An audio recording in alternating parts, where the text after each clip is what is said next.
کہ نماز میں 11 چیزیں ہیں، 11 میں 5 رکن کہلاتے ہیں اور 6 غیر رکن کہلاتے ہیں۔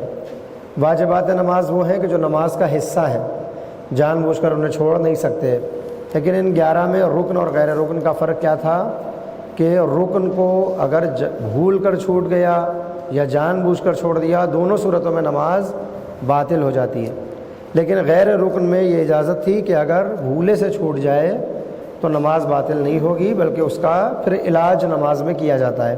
یہ بات واضح ہے یہاں تک؟ یہیں تک بات ہوئی تھی۔ جو چیزیں رکن تھی ان میں سب سے پہلے تھا قیام، نیت، قنطرس، میں نے اس کا ایک فارمولہ بتایا تھا، تو کیا کیا تھا اس میں؟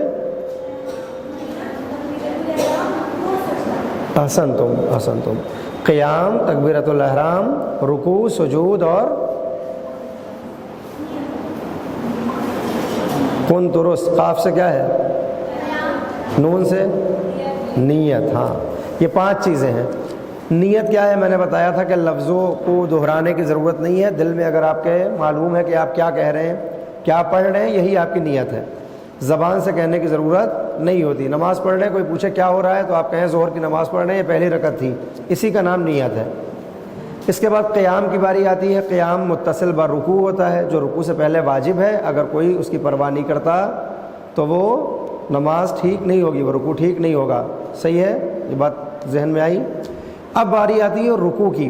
رکوع میں ذکر پڑھا جاتا ہے، تو اجازت ہے ہمیں کہ رکوع میں یا تو ہم 3 مرتبہ کہیں سبحان اللہ ہے، سبحان اللہ ہے، سبحان اللہ، بس اتنا کہیں کہ رکوع ہمارا کافی ہے، کچھ اور پڑھنے کی ضرورت نہیں ہے۔ پڑھیں تو ثواب بہت زیادہ ہے، لیکن اگر 3 مرتبہ صرف سبحان اللہ کہہ دیا تو یہ کافی ہوتا ہے، یا صرف 1 مرتبہ ہم نے کہہ دیا سبحان ربی العظیم و بحمدہ، تب بھی یہ رکوع کے لیے کافی ہے۔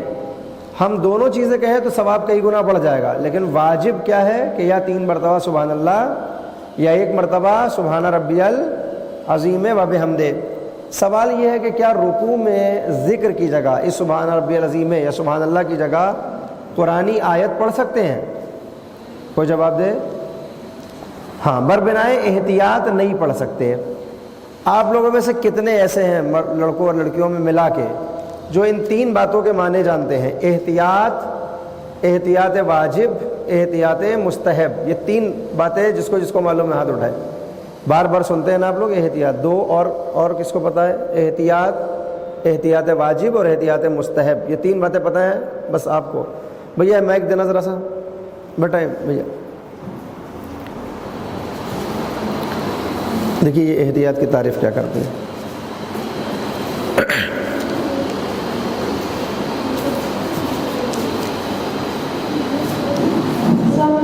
وعلیکم السلام۔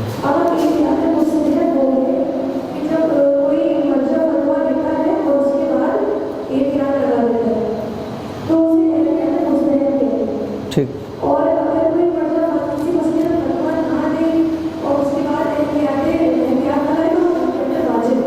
احسنتم،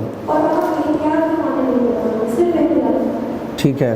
حکم کیا ہے ان دونوں کا؟ چھوڑ دیے احتیاط مستحب، احتیاط واجب کا حکم کیا ہے؟ دونوں کا، مستحب اور واجب کا۔ واجب میں اچھا، مستحب میں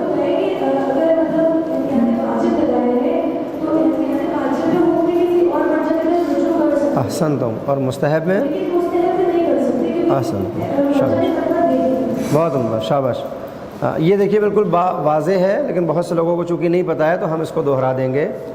جب بھی آپ کبھی توضیح المسائل اٹھا کر دیکھیں گے یا مسئلے مسائل کی کوئی کتاب دیکھیں گے تو کئی بار تو مرجع سیدھا سیدھا حکم دیتا ہے۔ مثال کے طور پر کسی نے پوچھا کہ پہلی رکعت میں مستحب نمازوں میں، ایسا مسئلہ پوچھا جا رہا ہے مرجع سے کہ مستحب نماز میں اگر ہم سورہ الحمد کے بعد دوسرا سورہ نہ پڑھیں تو نماز ہو جائے گی؟ اس نے کہا کہ مستحب نمازوں میں ایک سورہ پڑھنا کافی ہے، دوسرے کی ضرورت نہیں ہے۔ یہ جو اس نے کہا کہ دوسرے کی ضرورت نہیں ہے، یہ ہو جائے گا فتویٰ، یعنی اس میں کوئی شک ہی نہیں ہے، اگر آپ اس کی تقلید کرتے ہیں آپ اس کی بات مان لیں گے۔ ایک بار کیا ہوتا ہے کہ مرجع کہتا ہے کہ بربنائے مجھ سے سوال کیا گیا مثال کے طور پر کہ کیا دوسرا سورہ پڑھنا مستحب نماز میں ضروری ہے، تو وہ یہ کہے کہ بربنائے احتیاط واجب سورہ پڑھنا چاہیے، ایسا کبھی کبھی کہتا ہے۔ تو ان دونوں میں فرق کیا ہوا؟ پہلے اس نے سیدھا سیدھا کہہ دیا نہیں دوسرے کی ضرورت نہیں ہے۔ ایک بار وہ کہتا ہے کہ بربنائے احتیاط واجب ضرورت نہیں ہے، سمجھ میں آیا؟ ایک بار ڈائریکٹ کہہ دے کہ ضرورت نہیں ہے، ایک بار کہے احتیاط واجب کی بنیاد پر ضرورت نہیں ہے، یہ دو باتیں ہوئیں۔ ایک بار کہے گا کہ بربنائے احتیاط مستحب ضروری نہیں ہے، یہ تین باتیں الگ الگ ہو گئیں۔ ان کا فرق کیا ہوگا؟ فتوے میں تو کوئی مسئلہ ہی نہیں ہے، جو وہ کہہ رہا ہے اس کو مان لو۔ احتیاط واجب کا مطلب یہ ہوتا ہے، جیسا بتایا ابھی انہوں نے، کہ مرجع کہہ تو دیتا ہے ایک بات، لیکن واجب کی قید لگا کر وہ اجازت دیتا ہے کہ اس مسئلے میں جو میرے بات تمہاری نگاہ میں عالم ہو اس کی طرف رجوع کر لو۔ اسی لیے جب بھی ہم تقلید کرتے ہیں تو صرف اپنے مرجع کو تلاش نہیں کرتے، صرف عالم کو تلاش نہیں کرتے، دو عالم ہماری نگاہ میں ہونا چاہیے، عالم اور فل عالم۔ اس کا مطلب کیا ہے؟ عالم وہ ہوتا ہے کہ جو اس دنیا میں سب سے زیادہ جانتا ہے، عالم سپرلیٹو ڈگری ہے، افعل تفضیل ہے، یعنی سب سے زیادہ علم رکھنے والا۔ تو ہماری نگاہ میں جو سب سے زیادہ علم رکھے گا اسے ہم کہیں گے عالم، اور تقلید عالم کی ہی ہوتی ہے۔ لیکن اس کے بعد اس دنیا میں جو سیکنڈ نمبر پر ہوتا ہے اسے کہتے ہیں فل عالم۔ جیسے ہر ایک کی نگاہ میں عالم الگ ہوتا ہے، ویسے ہی فل عالم بھی الگ ہوتا ہے۔ جو لوگ سیستانی صاحب کی تقلید کر رہے ہیں ان کی نگاہ میں سیستانی صاحب عالم ہیں، جو لوگ خامنائی صاحب کی تقلید کر رہے ہیں ان کی نگاہ میں خامنائی صاحب عالم ہیں، جو لوگ بشیر نجفی صاحب کی تقلید کر رہے ہیں ان کی نگاہ میں بشیر نجفی صاحب عالم ہیں، جو لوگ مکارم شیرازی صاحب کی تقلید کر رہے ہیں ان کی نگاہ میں مکارم شیرازی صاحب عالم ہیں، یعنی سب سے زیادہ علم رکھتے ہیں۔ تو ہر ایک الگ الگ نگاہ رکھتا ہے عالم کے اعتبار سے۔ اسی طرح سے فل عالم کے لیے بھی نظریہ الگ الگ ہے، کوئی اپنے مرجع کے بعد کسی کو فل عالم مانتا ہے، دوسرے نمبر پر کوئی کسی کو مانتا ہے۔ مثال کے طور پر میرا جو مرجع ہے، میں جس کی تقلید کرتا ہوں سیستانی صاحب ہیں، میں انہیں عالم سمجھتا ہوں مثال کے طور پر، تو وہ میرے عالم ہیں۔ اور جب بات فل عالم کی آتی ہے تو میری نگاہ میں آیت اللہ خامنائی صاحب کیا ہیں؟ فل عالم ہیں۔ تو اب احتیاط واجب والے جو مسئلے ہوتے ہیں جہاں سیستانی صاحب کہتے ہیں احتیاط واجب کی بنا پر ایسا کیا جائے، تو مجھے اجازت ہے کہ چاہے تو میں سیستانی صاحب کی بات مان لوں، اور اگر نہیں ماننا چاہتا تو چونکہ انہوں نے احتیاط واجب کہا ہے، اس صورت میں فل عالم کی بات کو مان لوں گا، یعنی دیکھوں گا کہ سیستانی صاحب کے بعد خامنائی صاحب نے اس بارے میں کیا کہا ہے۔ میں اپنی مثال دے رہا ہوں، آپ کے لیے کوئی بھی ہو سکتا ہے۔ تو یہ جو فل عالم ہوتا ہے یہ احتیاط واجب کے وقت کیا کرتا ہے؟ ہمیں فائدہ پہنچاتا ہے۔ احتیاط مستحب میں احتیاط ہی کرتا ہے عالم، لیکن اس میں دوسرے کی طرف جانے کی اجازت نہیں ہوتی۔ احتیاط واجب میں فل عالم کی طرف جا سکتے ہیں، احتیاط مستحب میں فل عالم کی طرف نہیں جا سکتے۔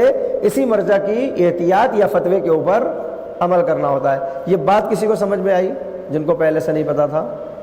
اگر ابھی بھی کسی کو نہیں سمجھ میں آیا تو مجھے بتائے، تاکہ یہ بہت ضروری ہے، یہ زندگی بھر کام آنے والی بات ہے۔ واضح ہے بیٹا؟ تم لوگ کو سمجھ میں آیا؟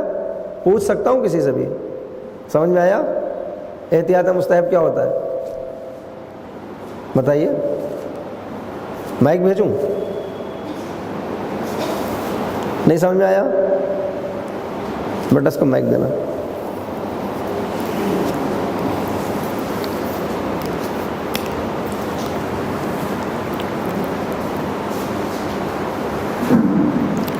بلیک چیک تم بیٹا لو، مائک لو، اگر آیا ہے تو بھی کہہ دو، آیا سمجھ میں بتا دو، نہیں آیا کوئی بات نہیں، نہیں آیا ہاں تو بیٹا یہی تو کہہ رہا تھا کہ نہیں آیا تو بتاؤ مجھ سے کہ نہیں آیا۔ یہ ظلم ہوگا نا تمہارا میرے اوپر، میرا تمہارے اوپر۔ میں 1 گھنٹہ یہاں سے جاؤں تمہیں سکھا بھی نہ پاؤں تو میرے اپنے وقت کی بربادی ہے، میرے اپنے بہت چیزوں کی بربادی ہو جائے گی، اور تمہاری بھی بربادی ہے 1 گھنٹے کی۔ 10 بار سمجھ میں نہیں آیا 20 بار پوچھو۔ یہ نہیں ہونا چاہیے کہ میں آؤں اور کچھ بھی پتہ نہ چلے۔ روز اگر آپ کو مجھ سے ایک نئی بات پتہ نہیں چل رہی ہے تو یہ میں ظلم کر رہا ہوں آپ کے اوپر، تو یہ نہیں ہونا چاہیے۔ روز کچھ نہ کچھ سیکھ کے جائیں۔ احتیاط ہے، پھر سے میں بتا رہا ہوں، مرجع کبھی فتویٰ دیتا ہے سیدھا سیدھا، کچھ کرنا ہی نہیں ہے۔ مرجع سے پوچھا گیا ہمیں نماز میں غلطی ہو گئی کیا کریں؟ اس نے کہا جاؤ کوئی بات نہیں، نماز ٹھیک ہے تمہاری۔ فتویٰ دے دیا اس نے، نماز ٹھیک ہے، آپ کو فکر ہی نہیں ہے ہمیں، اب یہ فتویٰ ہے۔ اسی میں وہ کہتے کہ نہیں احتیاط واجب کی بنیاد پر تم پھر سے نماز پڑھو، چھوڑا نہیں اس نے، احتیاط واجب کی بنیاد پر تم پھر سے پڑھ لو۔ تو اب میری مرضی ہے، چاہے میں پڑھوں چاہے نہ پڑھوں، دونوں باتیں ٹھیک ہیں، کیونکہ احتیاط کی بنیاد پر کہہ رہا ہے پڑھو، فتویٰ نہیں دے رہا ہے۔ تو اگر میں چھوڑ دوں تب بھی کوئی حرج نہیں، پڑھوں تو بھی، لیکن اگر میں چاہوں تو میں دوسرے کی طرف رجوع کر سکتا ہوں کہ بھائی یہ تو احتیاط واجب کہہ رہے ہیں، دوسرا دیکھیں کیا کہتا ہے، دوسرا جو کہہ رہا ہے اس پر عمل کر سکتے ہیں۔ یہ احتیاط واجب ہے کہ جب اپنے مرجع کی طرف سے نکل کر ہم دوسرے کی طرف جا سکتے ہیں. اور احتیاط مستحب کی بنا پر جب کچھ کام کہتا ہے تو پھر ہمیں اس احتیاط کو ماننا پڑے گا یا اس فتوے کو ماننا پڑے گا. آیا سمجھ میں؟ آیا؟ پوچھ سکتا ہوں کسی سے بھی؟ بچی آیا سمجھ میں؟ نہیں آیا؟ کس کلاس میں ہیں آپ؟ ہاں میری بچی تو میں نہیں سمجھ میں آیا ہوگا. پھر سے سمجھاؤں؟ ابھی کتنے لوگوں کو سمجھ میں آ گیا یہ احتیاط واجب اور مستحب؟ ایک کو آیا سر سمجھ.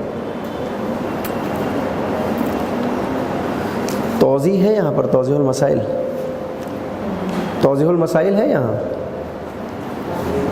ہے بیٹا لیا نظر اگر ہو. چلیں توضیح اگر آتی ہے تو میں مثال کے ساتھ اس میں دکھا کے آپ کو بتاؤں گا کہ یہ تینوں چیزیں کیا ہیں. خیر، بات ہو رہی تھی رکوع کی کہ رکوع میں یا تو 3 مرتبہ سبحان اللہ یا 1 مرتبہ سبحان ربی العظیم و بحمدہ، اس میں سے کچھ بھی پڑھیں گے نماز ٹھیک ہے. لیکن کوئی اگر اس کی جگہ قرآن کی کوئی آیت پڑھے تو کیا ٹھیک ہے؟ تو فتویٰ کیا ہے کہ احتیاط واجب کی بنیاد پر یہ ٹھیک کا بات نہیں ہے. احتیاط واجب کی بنیاد پر یعنی ہمیں یا تو دوسرے کی طرف رجوع کرنا پڑے گا یا پھر اس کو چھوڑنا پڑے گا، ذکر ہی کرنا ہوگا. اب ایک جو بات میں نے پوچھی تھی احتیاط واجب، احتیاط مستحب، فرق کیا ہے؟ اور سن لیجئے، احتیاط واجب، احتیاط لازم، یہ تینوں نام الگ الگ ہے، کام ان کا ایک ہے.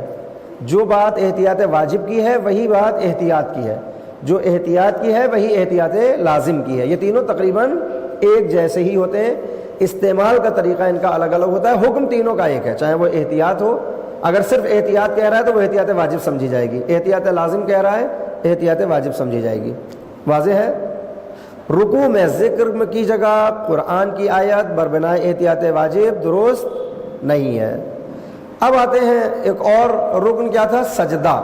سجدے کی بحث آج میں بہت تھکا ہوا ہوں، میری طبیعت خراب ہے اس لیے میں نہیں کھڑا ہو پا رہا ہوں، لیکن آخر تک کچھ لکھ دوں گا. رکوع کے بعد باری آتی ہے سجدے کی، سجود.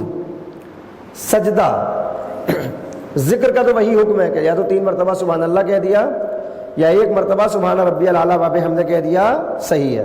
یا 3 مرتبہ سبحان اللہ سبحان اللہ سبحان اللہ، سجدہ ہو گیا. یا 1 مرتبہ سبحان ربی الاعلیٰ و بحمدہ کہہ دیا، سجدہ ہو گیا. ذکر تو بالکل رکوع کی طرح ہے. لیکن سجدہ کس چیز پر ہو سکتا ہے؟ جس کا دل ہوتا ہے کبھی کبھی جس چیز پہ کرے لے رہا ہے، کوئی ہتھیلی پہ سجدہ کیے لے رہا ہے، کوئی اپنے کپڑے پہ سجدہ کیے لے رہا ہے. سجدے کا پہلا قانون کیا ہے؟ ہر اس چیز پر سجدہ ہوگا جو زمین سے پیدا ہو اور کھائی اور پہنی نہ جاتی ہو. فیروزے پر سجدہ ہو جائے گا؟ کیوں نہیں ہوگا؟ فیروزہ نہ کھایا جاتا ہے نہ پہنا جاتا ہے، ہے نا؟ کوئی حرج نہیں. اگر صرف میں نے انگوٹھی نہیں کہا ہے، فیروزہ کہا ہے. فیروزے پر سجدہ ہو سکتا ہے؟ ہو سکتا ہے. عقیق پر سجدہ ہو سکتا ہے، کیوں نہیں ہو سکتا؟ پتھر پر ہو سکتا ہے نا، فیروزہ پتھر ہے، عقیق پتھر ہے. بس احتیاط کیا ہے؟ احتیاط کس بات کی ہے؟ کہ اتنا چھوٹا نہ ہو کہ اس پر سجدہ ہو ہی نہ سکے. اتنا سا نہ ہو منا سا کہ اس کے اوپر سجدہ کر رہے ہیں، نہیں. اگر بڑا سا فیروزہ ہے تو کوئی اگر ایسے ہاتھ رکھ کے اپنے فیروزے پر سجدہ کر رہا ہے تو اس کا سجدہ ٹھیک ہے، اس میں کوئی حرج نہیں. یہ حدید ہے میرے پاس، یہ کالا حدید پتھر ہے، یہ میرے پاس کچھ بھی نہیں ہے. میں ایسے کر کے اگر یوں سجدہ کروں تو میرا سجدہ ٹھیک ہوگا. یہ عقیق ہے میرا، یہ اتنا کافی ہے سجدے کے لیے. اگر میں ایسے رکھ کے اس پر سجدہ کروں تو ٹھیک ہے. چاندی پر نہیں کہہ رہا ہوں میں، عقیق و فیروزے کی بات کر رہا ہوں. اسی طرح سے فیروزہ ہے یہ، اس کے اوپر بھی میں سجدہ. یہ اب کوئی کہہ سکتا ہے کہ صاحب یہ تو پہنا جا رہا ہے. نہیں، فیروزہ پہنا نہیں جا رہا ہے، چاندی پہن رہے ہیں ہم، چاندی پہن رہے ہیں. فیروزہ اس پر رکھا ہوا ہے، فیروزہ کوئی پہنتا نہیں ہے. یہ اصطلاح ہے ہماری. اگر اس طرح ہوگا تو پھر کسی پتھر پر بھی ہم نہیں کر سکتے، جبکہ ہمارے نگوں پر سجدہ ہو جاتا ہے. تو شرط کیا ہے؟ کہ کھائی اور پہنی نہ جاتی ہو، زمین سے پیدا ہونے والی ہو. ایک مسئلہ جو اس وقت بہت مبتلا بے ہے، جو بہت پوچھا جاتا ہے، ایران عراق سے جو سجدگاہ آتی ہے اس کے اوپر کچھ لکھا ہوتا ہے. کبھی یا حسین لکھا ہوتا ہے، کبھی قرآن کی آیت لکھی ہوتی ہے، کبھی مکہ بنا ہوتا ہے یا کربلا کا روضہ بنا ہوتا ہے. تو سوال کیا جاتا ہے ایسے سجدگاہ پر سجدہ ہو سکتا ہے؟ تو کیا ہے حکم اس کا؟ بتائیں آپ لوگ. ہو سکتا ہے، کوئی حرج نہیں. اگر اس پر کچھ لکھا ہوا ہے، اس پر کچھ بنا ہوا ہے، سجدہ اس پر ہو جائے گا، کوئی اس میں مذائقہ نہیں ہے. لیکن ہمارے مراجع کرام نے کہا ہے کہ بہتر ہے کہ پلٹ کر کریں تاکہ دوسرے ہمارے بارے میں باتیں نہ بنائیں کہ یہ تو عمارت کو پوج رہے ہیں مثال کے طور پر. تو پلٹ لیں تو بہتر ہے, لیکن اگر کوئی نہیں پلٹ رہا ہے تو اس کی نماز پر کوئی فرق نہیں پڑے گا. واضح ہے؟ اچھا, ٹیشو پیپر پر سجدہ ہو سکتا ہے؟ Thank you. ٹیشو پیپر پر سجدہ ہو سکتا ہے؟ کون کہہ رہا ہے ہو سکتا ہے؟ کتنے لوگ کہہ رہے ہیں؟ کوئی نہیں کہہ رہا. کتنے لوگ کہہ رہے ہیں نہیں ہو سکتا؟ اور جو نہیں ہاتھ اٹھا رہے ہیں وہ کہہ رہے ہیں ہم کچھ کہہ ہی نہیں رہے ہیں, آپ کہتے رہیے. دیکھیں, ٹیشو کے لیے جیسی کوئی کہے گا ٹیشو پیپر پر سجدہ ہو سکتا ہے تو کوئی اس کا کلی جواب نہیں ہے. فوراً آپ پوچھیں گے ٹیشو کس چیز کا بنا ہوا ہے. اگر ٹیشو پیپر کاٹن کا بنا ہوا ہے تو اس پر نہیں ہو سکتا کیونکہ کاٹن پہنی جاتی ہے. اگر وہ ٹیشو پیپر بانس کا بنا ہوا ہے یا لکڑی کا بنا ہوا ہے تو اس پر ہو سکتا ہے. اور یہ نہ کہیے کہ نہیں ہوتے ہیں بانس کے پیپر, نہیں, بانس کے بھی ٹیشو آتے ہیں, لکڑی کے ٹیشو پیپر بھی آتے ہیں اور کاٹن کے بھی آتے ہیں. زیادہ تر کاٹن والے ہوتے ہیں, تو کاٹن پر نہیں ہو سکتا ہے, لیکن اگر وہ دوسروں کے ہوں, لکڑی وغیرہ کا بنا ہوا ہو تو اس پر ہم سجدہ کر سکتے ہیں. یہاں تک بات واضح ہے؟ صلوات بھیجیں پر محمد علیہ. ایک اس سے بھی آہستہ صلوات بھیجیں. ٹھیک ہے, رکوع ہو گیا, سجدہ ہو گیا. میں نے تشہد کے بارے میں اس دن بتایا تھا غالباً کہ الحمدللہ تشہد کا حصہ نہیں ہے, صرف 2 شہادتیں اور 1 صلوات تشہد ہے. سلام کے متعلق بھی بتایا تھا کہ 3 سلاموں میں سے ایک ہی سلام کافی ہے. ترتیب بھی بتا دی تھی کہ جو چیز پہلے بتائی گئی ہے اس کو پہلے کرنا, جو اس کے بعد بتایا گیا اس کو اس کے بعد کرنا, ترتیب کہلاتا ہے. موالات بھی بتایا تھا کہ پے در پے, اسٹیپ بائی اسٹیپ فوراً کرتے رہنا چیزوں کو موالات کہا جاتا ہے. ٹھیک ہے, یہ واجبات نماز سب کے ذہن میں آ گئے. واجبات نماز میں سے اگر کسی کے ذہن میں کوئی سوال ہو تو وہ مجھ سے پوچھ سکتا ہے. 11 واجبات ہیں, میں نے تقریباً سب کی تھوڑی تھوڑی توضیح دے دی ہے, اور آپ کے امتحان میں جتنا میں نے بتایا ہے اتنے میں ہی سے ہی آئے گا, اتنے سے ہی آئے گا, الگ سے کچھ نہیں آئے گا. تو اتنے میں اگر آپ لوگوں کو کچھ پوچھنا ہو تو آپ پوچھ سکتے ہیں.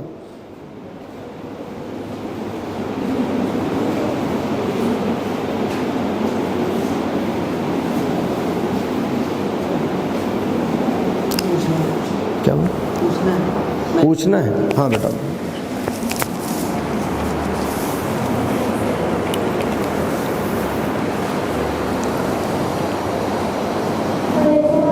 السلام علیکم.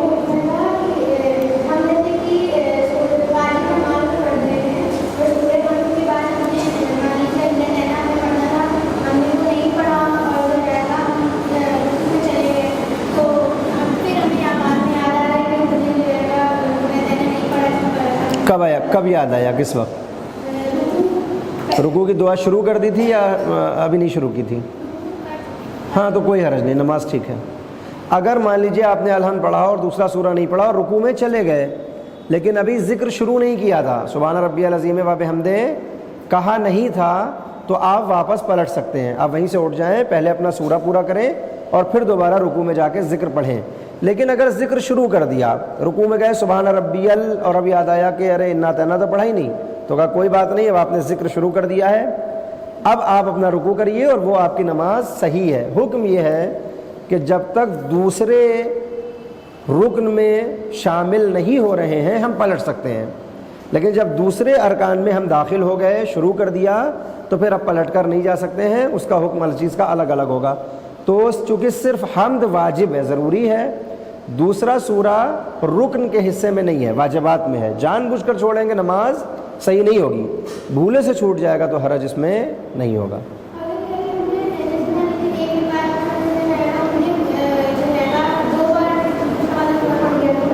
کیا پڑھ انا تینا 2 بار پڑھ لیا, کب یاد آیا کہ دوسری بار پڑھا ہے؟ تو جو شک پیدا ہی نہیں ہو رہا ہے اس کو کیوں پیدا کر رہی ہو اماں؟ نہیں, شک پیدا نہ کریں, نماز ٹھیک ہے. رکن کی زیادتی اور رکن کی کمی دونوں نماز باطل کرتے ہیں. رکن اگر زیادہ ہو جائیں تب بھی نماز باطل ہے, کم ہو جائیں تب بھی نماز باطل ہے. تو اگر جان بوجھ کے کوئی ایسا کرے گا تو اس کی نماز باطل ہے, بھولے سے ہو گیا تو اس کو چھوڑ دے. علیکم السلام.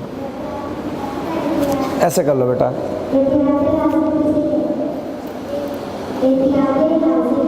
احتیاط لازم، احتیاط اور احتیاط واجب تینوں ایک سے ہیں.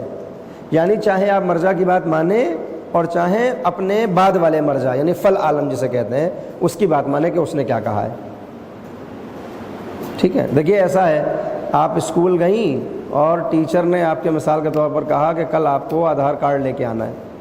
لے آنا تو ٹھیک ہے، تو اب اس نے ضروری نہیں کہا، اس نے کہا لے آنا تو ٹھیک ہے، یہ احتیاط ہے، لے آؤ تو اچھی بات ہے، نہیں لاتے تو کوئی بات نہیں. تو اب یا تو آپ اسی کی بات مانیں نہ لے کے جائیں، اور کل کہے کہ لائے کیوں نہیں، تو کہتے ہیں آپ نے کہا تھا لے آؤ تو ٹھیک ہے تو ہم نہیں لائے. لیکن اگر آپ چاہیں تو دوبارہ اپنے پرنسپل سے پوچھ سکتے ہیں کہ میڈم نے تو کہا ہے کہ لائیں تو ٹھیک ہے، تو لانا ہے نہیں لانا ہے تو آپ کی مرضی ہے. پرنسپل نے کہا لے آئیں، آپ اسکول میں لے کے جائیں، ٹیچر کہے کیوں لے آئے، تو آپ کہہ سکتے ہیں کہ آپ نے تو مرضی کہی تھی مگر پرنسپل صاحب نے کہا لے آنا، ہم لے آئے تھے. یہی احتیاط واجب. ٹھیک.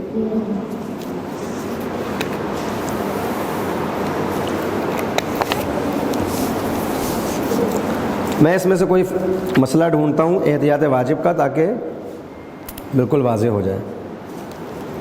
صلوات بھیجیں آپ لوگ.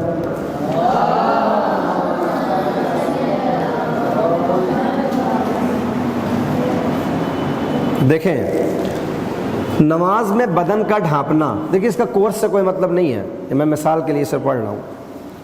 نمازی کو کتنا لباس پہننا چاہیے، اس میں ایک مسئلہ ہے، مسئلہ نمبر 800. سیستانی صاحب کہہ رہے ہیں کہ اگر کسی شخص کو نماز کے دوران پتہ چلے یہ نہیں پڑھتے، اس میں بہت زیادہ پیچیدہ ہے، پھر دوسرے سوال پیدا ہو جائیں گے. ہاں کعبے کی بات کرتے ہیں. قبلے کا حکم کیا ہے؟ نماز میں ضروری ہے نا کہ ہمارا چہرہ پورے ٹائم قبلے کی طرف رہے.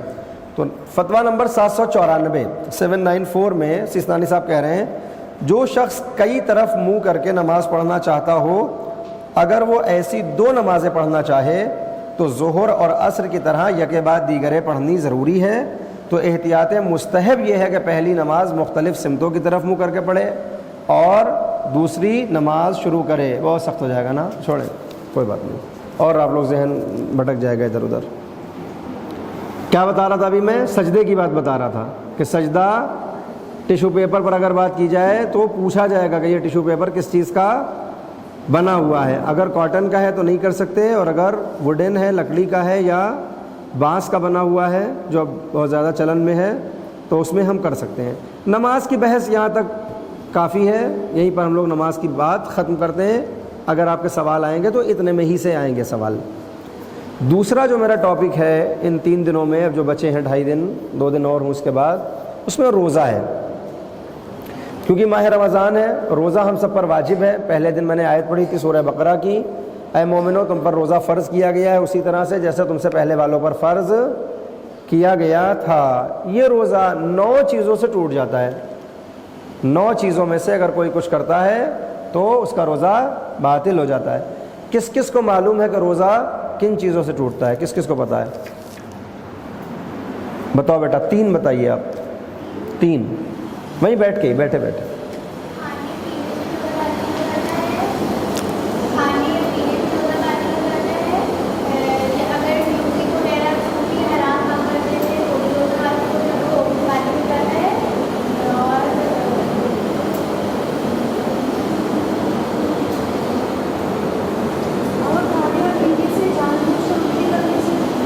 ہاں یہ 3 بتائیں، پھر 4 آپ بتائیے گا. 3 یہ بتا دیں، پھر 4 آپ بتائیے گا.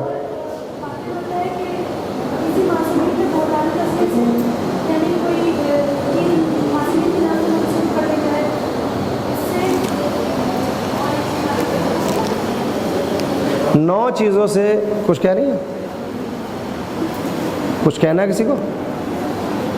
9 چیزوں سے روزہ باطل ہوتا ہے. سب سے پہلے ہے کھانا. کسی بھی چیز کے جان بوجھ کر کھانے سے روزہ باطل ہوگا. جان بوجھ کر کھانے سے. اگر دھوکے سے کوئی کھا لیا کھانا تو اس کا روزہ باطل ہمارے یہاں نہیں ہوتا. اہل سنت کے یہاں روزہ مکروہ ہو جاتا ہے، ان کے یہاں کہتے ہیں روزہ گیا.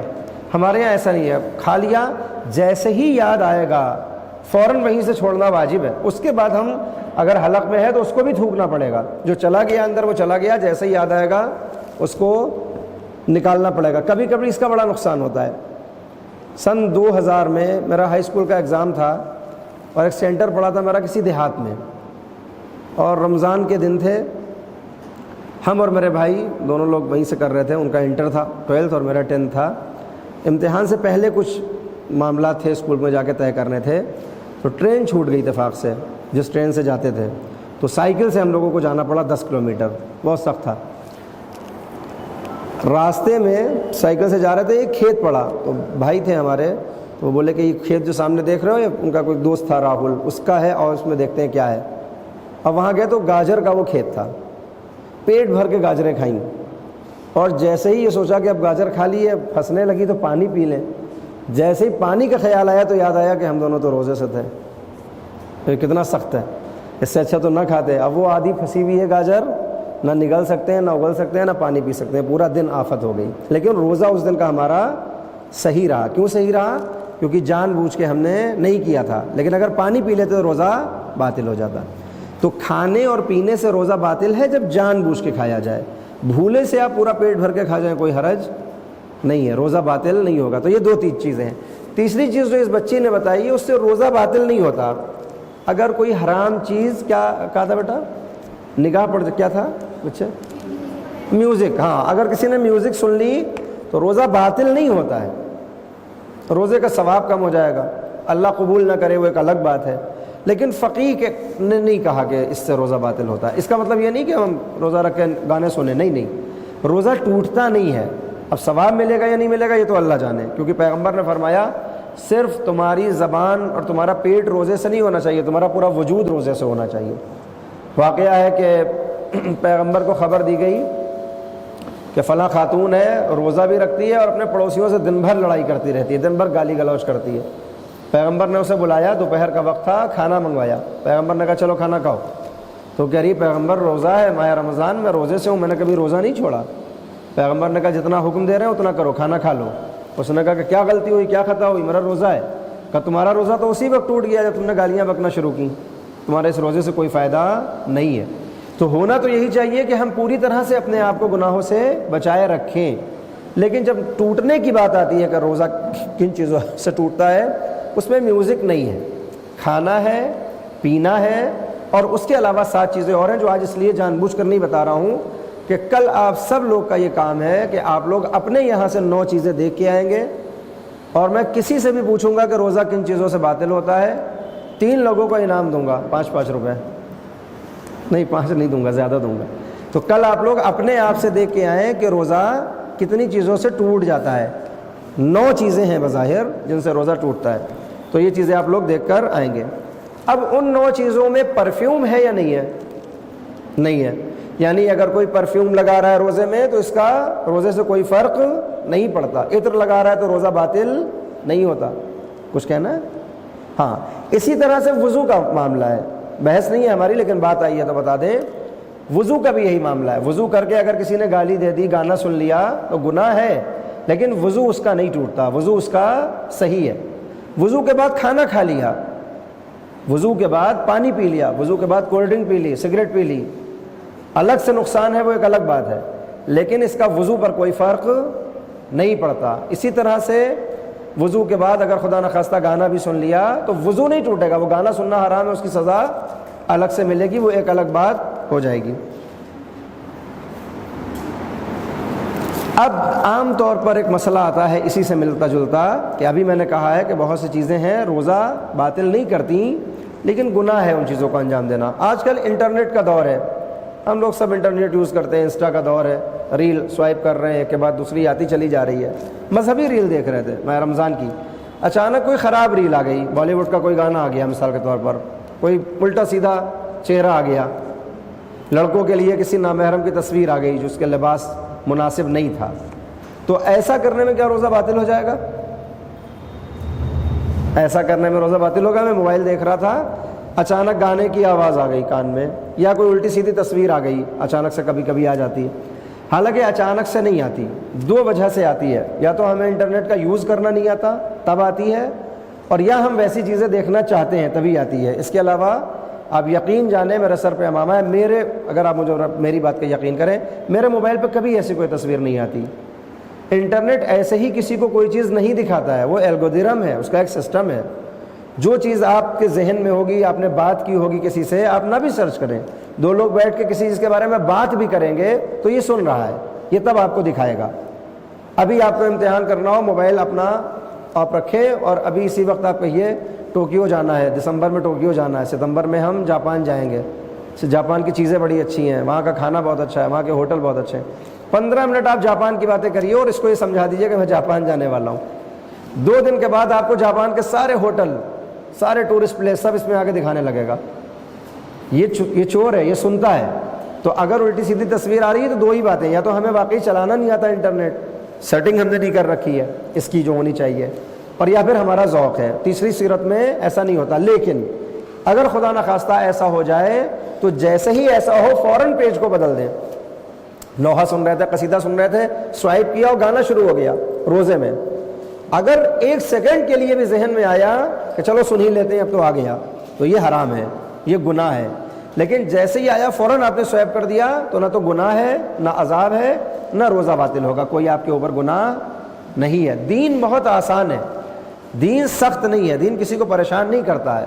تکلیف کہتے ہیں تکلیف مالا یطاق نہیں کرتا، ہماری حد سے زیادہ ہمارے اوپر بوجھ نہیں ڈالتا ہے۔ وہ جانتا ہے کہ مجبوریاں ہوتی ہیں تو اس پر کوئی سزا نہیں دیتا ہے۔ لہٰذا یہ جو آج باتیں بتائی ہیں ذہن میں رکھیں انشاءاللہ، اور انہی میں سے اب چونکہ 2 ہی دن مجھے اور آنا ہے، اس لیے بار بار یہ کہہ رہا ہوں کہ امتحان کی تیاری کریں انشاءاللہ۔ اس کے بعد ایگزام ہوگا، یہی سب سوالات آئیں گے آپ سے۔ میرے متعلق جو پڑھائی سے آئے گا وہ نماز اور روزے سے آئے گا۔ نماز میں جتنی باتیں اب تک بتائی ہیں وہ سب اہم ہیں، ہو سکتا ہے 20 کے 20 سوال اسی سے آ جائیں جتنا اب تک پڑھا چکے ہیں، اور ہو سکتا ہے اب تک جتنا پڑھایا اس میں سے 1 سوال بھی نہ آئے، اور اب جو 2 دن آنے والے ہیں اس میں سوال ہوں۔ تو غور کریں، جتنا بتایا ہے اس کو انشاءاللہ ایک دوسرے سے ڈسکس کریں اور امتحان کی اپنے تیاری کریں۔ ماہ رمضان ہے، عبادت اور اطاعت میں وقت کو گزاریں زیادہ سے زیادہ۔ ایک آخری بات آج اور کروں گا نماز کے متعلق، کیونکہ رہ گئی تھی وہ۔ کتنی نمازیں واجب ہیں، میں نے اس دن بتایا تھا کہ اسٹرکچر بنایا تھا کہ کچھ نمازیں ہمارے اوپر واجب ہیں اور کچھ نمازیں ہمارے اوپر سنت ہیں۔ جو مستحب ہے انہیں نماز نافلہ کہا جاتا ہے۔ واجب کتنی نمازیں ہمارے اوپر؟ کتنی؟ اور کوئی بتائے؟ اور کوئی بتائے؟ نمازیں کتنی واجب ہیں؟ رکعت 17 ہے، شاباش۔ تعداد نمازوں کی کتنی ہے؟ کتنی نمازیں واجب ہیں؟ 5۔ اور کوئی کم کر لے تھوڑی سی، رمضان ہے سخت ہو رہا ہے 5 پڑھنا۔ سب 5 کہہ رہے ہیں؟ احسن تم۔ اور کوئی کتنی نمازیں؟ جو 6 ہیں اس میں سے 3 بتائیے۔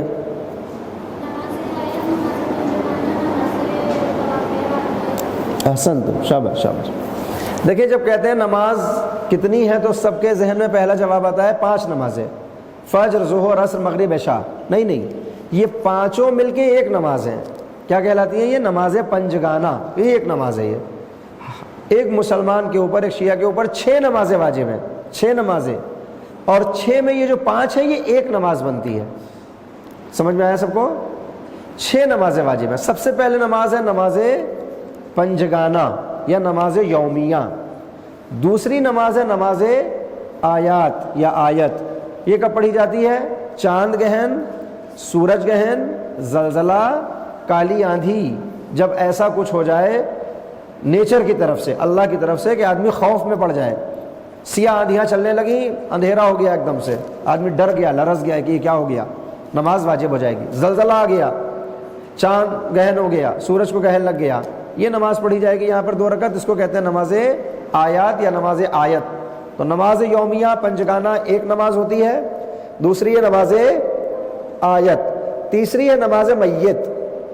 ٹھیک ہے، نماز میت، مرنے والا تو مر گیا، اس پر واجب نہیں ہے، دوسروں پر واجب ہے کہ وہ میت کے لیے ایک نماز پڑھیں 5 تکبیر کی۔ اس نماز میں نہ رکوع ہوتا ہے، نہ سجدہ ہوتا ہے، نہ تشہد، نہ سلام، نہ سورہ، نہ ذکر، صرف 5 تکبیریں ہیں۔ نیت کرتے ہیں اللہ اکبر، اللہ کی وحدانیت کی گواہی دیتے ہیں، پیغمبر کی رسالت کی گواہی دیتے ہیں، اللہ اکبر، نبی اور آل نبی پر صلوات پڑھتے ہیں، اللہ اکبر، عام مومنوں کی مغفرت کی دعا کرتے ہیں، اللہ اکبر، اس خاص میت کی مغفرت کی دعا کرتے ہیں، اللہ اکبر۔ اس کو کہتے ہیں نماز میت۔ تو ایک نماز پنجگانہ، دوسری نماز آیات، تیسری نماز میت، چوتھی نماز ہے نماز طواف واجب۔ جو لوگ مکے جاتے ہیں حج یا عمرہ کرنے، تو حج میں بھی اور عمرے میں بھی، یہ اگر پورا ٹاپک ہوتا تو میں پورا پڑھاتا، لیکن بس اشارہ کروں گا، کچھ ارکان کرنے پڑتے ہیں مکے میں جا کر۔ پہلے احرام باندھنا پڑتا ہے، مردوں کو ایک خاص کپڑا پہننا پڑتا ہے، عورتوں کو اپنے یہی لباس میں خالی نیت کرنا پڑتی ہے، احرام پہنتی ہوں میں عمرہ تمتع کے لیے یا عمرہ مفردہ کے لیے قربتاً الی اللہ۔ اس کے بعد کچھ چیزیں حرام ہو جاتی ہیں احرام باندھنے والے پر، اور کچھ عمل کرنا پڑتے ہیں، اس کے بعد یہ سب چیزیں حلال ہو جاتی ہیں اور یہ احرام کھل جاتا ہے۔ تو ایک اس میں سے کام ہوتا ہے طواف، جو کعبہ ہے اس کے 7 چکر لگائے جاتے ہیں، ٹھیک ہے۔ جب کسی نے ایک بار یہ طواف پورا کر لیا، 7 چکر لگا لیے، تو اب چاہے یہ اپنی مرضی سے کر رہا تھا یا کیسے ہی کر رہا تھا، مذاق میں کر رہا تھا، اگر 7 چکر اس نے لگا لیے ہیں تو اب اس پر واجب ہے کہ 2 رکعت نماز پڑھے، ٹھیک ہے۔ اگر نہیں لگایا چکر تو ایک الگ بات ہے، وہ رہ رہا ہے، لیکن اگر اس نے چکر لگا لیے 7 تو اس کے اوپر ایک 2 رکعت نماز واجب ہو جاتی ہے، جس کو کہتے ہیں نماز طواف واجب۔ نماز طواف واجب، وہ طواف جو کیا ہے کعبے کا، اس کی وجہ سے واجب ہونے والی 2 رکعت نماز ہوتی ہے، صبح کی طرح پڑھی جاتی ہے۔ تو یہ چوتھی نماز ہو گئی۔ ایک نماز ہوتی ہے بڑے بیٹے کے اوپر والد کی قضا نماز۔ میرے والد کا انتقال ہو گیا، کسی وجہ سے ان کی نمازیں چھوٹی ہیں، کچھ کہ ان کی جو چھوٹی رہ گئی ہیں وہ کس کی ذمہ داری ہے؟ کون پڑھے؟ بڑا بیٹا پڑھے۔ بڑے بیٹے پہ ظلم نہیں ہے یہ کہ کیوں پڑھے بھائی، وہ اپنے بھی پڑھے باپ کی بھی پڑھے، ظلم ہے یا نہیں ہے؟ لڑکیاں کیوں نہیں پڑھتی؟ لڑکے کیوں پڑھیں؟ ظلم ہے نہیں ہے؟ ہے؟ کسی کو لگتا ہے ظلم ہے؟ نہیں ہے ظلم، کیونکہ بڑے بیٹے کو کچھ ایسی چیزیں باپ سے ملتی ہیں جو دوسرے کو نہیں ملتی۔ جیسے باپ کا اپنا جو عصا، چھڑی ہوتی ہے، سونے کی ہو، چاندی کی ہو، لکڑی کی ہو، اخروٹ کی لکڑی کی ہو، مر گیا مرنے والا، تو یہ جو عصا ہے یہ ہر بچے کو نہیں ملتا، بڑے بیٹے کو ملتا ہے۔ باپ کی پہنی ہوئی انگوٹھیاں یہ ورثہ نہیں ہوتی، سب کو نہیں بٹتی، بڑے بیٹے کو ملتی ہیں۔ امامہ کس کو ملتا ہے؟ بڑے بیٹے کو ملتا ہے۔ باپ کی سواری، اس زمانے میں گھوڑا اور اونٹ ہوتا تھا، تو وہ سب میں نہیں بٹتا تھا، وہ صرف بڑے بیٹے کو ملتا تھا۔ آج کے مراجع نے کہا کہ زمانہ بدل گیا ہے، گھوڑے کی جگہ گاڑی آ گئی، تو کوئی اگر پرسنل گاڑی بھی ہے کسی مرحوم کی، پرسنل ایک فیملی والی ہے جس میں سب استعمال کر رہے ہیں، ایک باپ کی اپنی تھی جو خود استعمال کرتا تھا، تو بعض مراجع نے کہا کہ یہ بھی حصہ ہے بڑے بیٹے کا۔ تو چونکہ بڑے بیٹے کو کچھ زیادہ چیزیں مل جاتی ہیں باپ سے، تو ایک ذمہ داری شریعت نے رکھی کہ اس کی چھوٹی ہوئی نمازیں بھی اس کے اوپر واجب ہو جاتی ہیں۔ ایک نماز واجب ہوتی ہے نذر کی بنیاد پر۔ نذر کیا ہے؟ سگریٹ کی عادت تھی، ایک دن ڈاکٹر نے کہا کہ مت پیو، اچھی چیز نہیں ہے، جوش میں آ گیا، کہا یا اللہ سے قسم کھا رہا ہوں کہ میں سگریٹ کو ہاتھ نہیں لگاؤں گا، ٹھیک ہے۔ یہ جو قسم کھا لی اور پھر اس نے اگر سگریٹ پی لی تو اس کے اوپر ایک نماز واجب ہو جائے گی۔ قسم کو توڑنے کا کفارہ اپنی جگہ ہے، وہ روزے رکھنا پڑے گا، وہ ساری چیزیں اپنی جگہ ہوگی۔ اگر اس نے ایسے کہا کہ یا اللہ آج کے بعد سگریٹ نہیں پیوں گا، اگر میں نے سگریٹ کو ہاتھ لگایا تو میں فوراً 2 رکعت نماز پڑھوں گا، یا اللہ سے اس نے کہہ دیا کہ آج سے میں سگریٹ پیوں گا ہی نہیں، اگر میں نے پی لی تو میں نماز پڑھوں گا 2 رکعت یا 20 رکعت، اور اگر اس نے ہاتھ لگا دیا تو پھر کیا ہوگا؟ یہ نماز اس کے اوپر واجب ہو جائے گی۔ اسی طرح سے ہم نے منت مانی، جیسے ہم کرتے ہیں نا کہ پروردگار رزلٹ آنے والا ہے، اب کہ میرے 80% مارکس آ جائیں، میں 2 رکعت نماز پڑھوں گی۔ اگر یہ 80% مارکس آ گئے تو اب یہ 2 رکعت نماز اس کے اوپر واجب ہو جاتی ہے۔ یہ نذر و عہد کی بنیاد پر واجب ہونے والی نماز ہے۔ تو 6 نمازیں ایک مسلمان کے اوپر واجب ہوتی ہیں، اس کا ہم سب کو خیال ہونا چاہیے۔ اب ایک بات جس کے لیے میں نے یہ ساری باتیں بتائیں وہ یہ کہ اگر مان لیجئے باپ مر گیا، اس کی واجب بڑے بیٹے پر ہے، مگر بڑا بیٹا اس کے پاس وقت ہی نہیں ہے، وہ نہیں پڑھ سکتا، اپنے کاموں میں لگا ہوا ہے، تو کیا یہ پیسے دے کر دوسروں سے نماز پڑھا سکتا ہے؟ بتاؤ بیٹا، تم لوگ ہی بولو، کچھ پڑھا سکتا ہے؟ پیسے دے کر دوسروں کو نماز پڑھوا سکتا ہے؟ پڑھا سکتا ہے، یعنی اگر پیسہ دے کر دوسروں سے پڑھوا لے تو نماز اس کی مان لی جائے گی۔ اگر ایک ہی وقت میں، ایک دن میں ایک ہی نماز تو مرحوم پر واجب تھی، اگر مثال کے طور پر 1 مہینے کی واجب تھی نماز بڑے بیٹے پر، اور اس نے 30 لوگوں کو بلایا کہ یہاں ہو، ایک ایک دن کی میرے باپ کی نماز پڑھو، اور میں تمہیں ادریس کی بریانی کھلاؤں گا 300 لوگوں کو، تو ایک ہی دن میں 30 دن کی نماز پڑھی جا سکتی ہے یا نہیں پڑھی جا سکتی؟ یہ سوال ہے میرا۔ پڑھ سکتے ہیں؟ پڑھ سکتے ہیں، اس میں کوئی حرج نہیں ہے۔ سال بھر کی بھی ایک دن میں پوری کرانا چاہے تو وہ کرا سکتا ہے، 10 سال کی بھی ایک دن میں کرانا چاہے تو وہ نماز یا خود پڑھ لے یا پڑھوا سکتا ہے۔ آج کے لیے اتنا کافی ہے، آج لکھ نہیں سکا کچھ، اس کے لیے معذرت۔ اپنی دعائے خیر میں یاد رکھیں، ماہ رمضان ہے، زیادہ سے زیادہ اللہ سے قریب ہوں، اور یہ یاد رکھیں کہ اللہ ہمیں دیکھ رہا ہے۔ وآخر دعوانا ان الحمدللہ رب العالمین۔ صلوات۔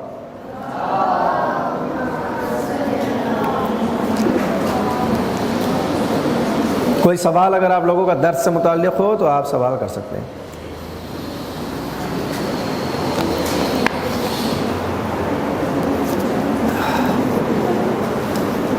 کوئی سوال نہیں ہے؟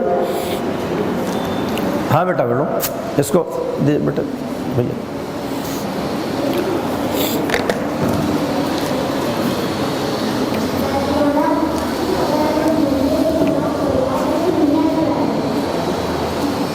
مائک کو ایسے کریے، شاباش۔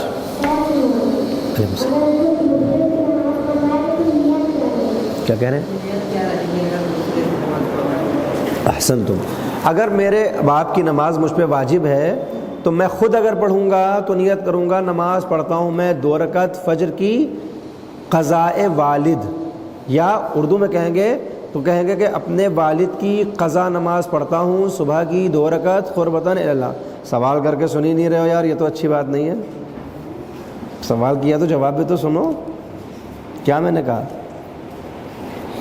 نیت کریں گے 2 رکعت نماز پڑھتا ہوں میں اپنے والد کی فجر کی قربتاً اللہ، میں خود پڑھ رہا ہوں، پیسے دے کے پڑھوا رہا ہوں تو دوسرا پڑھ رہا ہے، وہ نیت کرے گا کہ اجرت کی وجہ سے جو نماز میرے اوپر واجب ہوئی ہے، پیسے لے کے جو نماز میرے اوپر واجب ہوئی، میں ان نمازوں میں سے صبح کی پڑھ رہا ہوں 2 رکعت اس مردے کے لیے جس کا پیسہ لیا ہے، قربتاً اللہ۔ اور یہ سب زبان سے کہنے کی ضرورت نہیں ہے، بس اس کے ذہن میں یہ بات ہو، یہی اس کی نیت ہے، زبان سے کہنے کی ضرورت نہیں ہے، اس کو پتہ ہو کہ پیسے لے کر یہ نماز پڑھ رہا ہے کسی مرحوم کی، بس اس کے لیے اتنا کافی ہے، نماز صحیح ہو جائے گی۔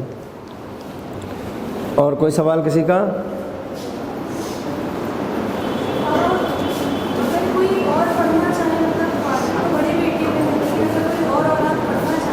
نماز ٹھیک ہے۔ اب اس میں 2 صورتیں ہیں کہ یا تو اپنے بھائی کا ہاتھ بٹا رہا ہے کہ اس کا بوجھ کم ہو جائے، تو آپس میں طے کر لیں کہ جو تمہاری نماز تمہارے اوپر واجب تھی تم مجھے دے دو، وہ کہے کہ ہم تم اس کو 1 سال کی نماز دے رہے ہیں، پڑھ دو فری میں، تو اب اس کے اتر جائے گی۔